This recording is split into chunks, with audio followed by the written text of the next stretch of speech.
Hello and welcome to Undead Gaming News, your one-stop shop for all things gaming. I'm your host Zombie, and first up this week is the indie platformer Only Up, as it's been pulled from Steam for a second time, though this time it's seemingly forever, with its developer saying they need peace of mind and healing. In a post on Steam regarding the game's future, developer SCKR Games wrote, "I'm a solo developer and this game is my first experience in game dev, a game I did for creativity, to test myself and where I made a lot of mistakes. The game has kept me under a lot of stress all these months. Now I want to put the game behind me, and yes, the game won't be available in the Steam store soon.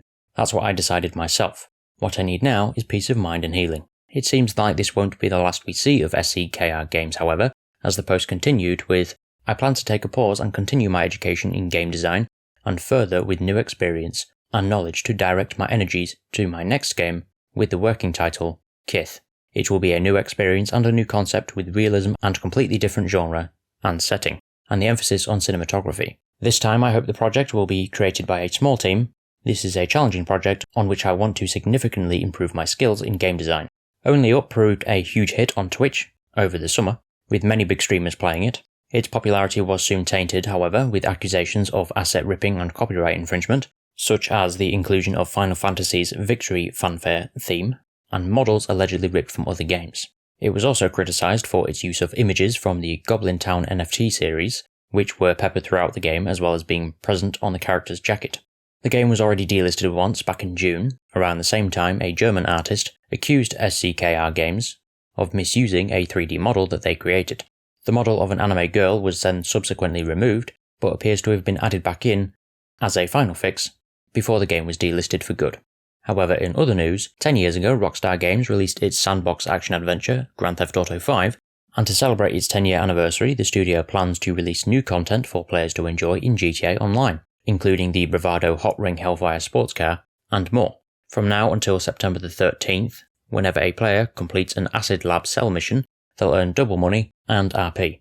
On top of that, they'll also be able to purchase all Acid Lab upgrades and modifications for 40% off, and the MTL Brickade 6x6 will also be 40% off, and there will also be double money for robbing armoured tanks, double money RP and AP on the Arena War series, double money and RP on Motor Wars, double money and RP on Junk Energy Skydives, and those who placed at the top in LS Car Meet series 2 days in a row will win the Vulcan Nebula Turbo Classic Sports Car.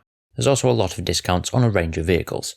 In other news, however, Payday 3 is rapidly approaching its September 21st launch date, and Starbreeze has revealed 2 new characters that will be joining the team for the heist to come. They've also announced their roadmap for their first year of DLC, focusing on the 4 expansions that will comprise the Year 1, the Bad Apple releases, these being the ones that you get some or all of for the more expensive silver and gold versions of the game. Besides the DLCs, Payday 3 will have releases of seasonal events, playable characters, new enemy weapons, an upgrade to Unreal Engine 5, cosmetics to wear, and the general updates to quality of life you'd expect from an always online game. It will also gain new features. For now though, all we really know are some of the themes for the releases, as names are yet to be fully determined. Winter 2023 will see Syntax Error, Spring 2024 will be Boys in Blue, Summer 2024 will be Land of the Free, and Fall of 2024 will be Fear and Greed. Pearl and Joy are also coming to Payday 3 as new characters to play, with a new trailer introducing them to the world. Joy makes a return to Payday as the group's hacker, while Pearl brings a new flair of magnificence to the team. The trailer shows them doing normal Payday stuff, including a sequence of Joy doing some hacker stuff, and Pearl escaping a heist via a zipline. You can pre-order the game now on Steam and the Microsoft and Epic stores. Also in the news, the modder behind the graphical HD Reworked mods for The Witcher 3 and Cyberpunk 2077 has decided to work on Starfield, stating, "Due to the often visible low-resolution textures, I decided to create a new HD Reworked project for Starfield to improve the visual experience of the game. Of course, as usual, the project focuses on achieving the highest quality of textures and perhaps models in the future, while maintaining good performance and reasonable use of video memory. The modification is currently in early stage of work, although the first version will be released soon."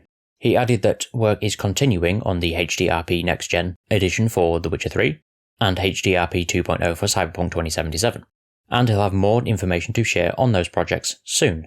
Also in the news, the massively popular children's game Roblox has announced plans to launch on PlayStation consoles. Roblox currently has more than 60 million players a day, according to the firm, but it has come under criticism over concerns about poor moderation of its content. Other announcements include a new way to make characters a communication tool called Roblox Connect, and a full release on Meta's VR platform Quest. It will be available on PlayStation 4 and PlayStation 5 in October of 2023. Previously, it was only available to play on PC, mobile, and Xbox One. The launch was announced at Roblox's annual developers conference. Roblox also said that an open beta version released on MetaQuest earlier this year and had been well received. The beta version had more than 1 million downloads in the first 5 days, and the firm said it would get a full launch on Quest later this month. However, in other news, Assassin's Creed 4 Black Flag was recently removed from sale on Steam. It's still listed and you can still access it if you already own it, but new purchases of the title aren't currently possible. The surprise shutdown sparked hope among some fans that Ubisoft might be working on a Black Flag remake, especially when paired with the leak of a potential remake back in June, which was slated to be in early development. But Ubisoft says that's not actually the case, and that the sales of Black Flag weren't intentionally halted. Something just went wrong, stating, "We are aware Assassin's Creed Black Flag is currently unavailable for purchase on Steam. This is due to a technical issue, and our teams are working on a solution to bring it back as soon as possible." Also in the news though, on September the 7th, Stalker 2 developer GSC Game World suffered a fire at the Prague office that it moved into last year, following the conflict between Ukraine and Russia. GSC Game World employees have stated that no one was hurt in the incident, but one of the 3 floors occupied by the developer sustained heavy damage and requires full restoration. The other 2 floors that were used by GSC Game World were undamaged by the fire, but the damaged floor may have been where the developer stored its backup servers. A GSC World representative confirmed that the fire occurred and stated that the incident was under investigation. Also in the news, Runescape recently got hit with a lot of negative reviews on Steam, stemming from a new monetization method called the Hero Pass, which was added on top of the monthly subscription fee. Jagex took notice of all the backlash that they were getting and announced an update to share the following day, which was essentially them just saying that they're listening to the feedback, and then the next day they announced the removal of the Hero Pass.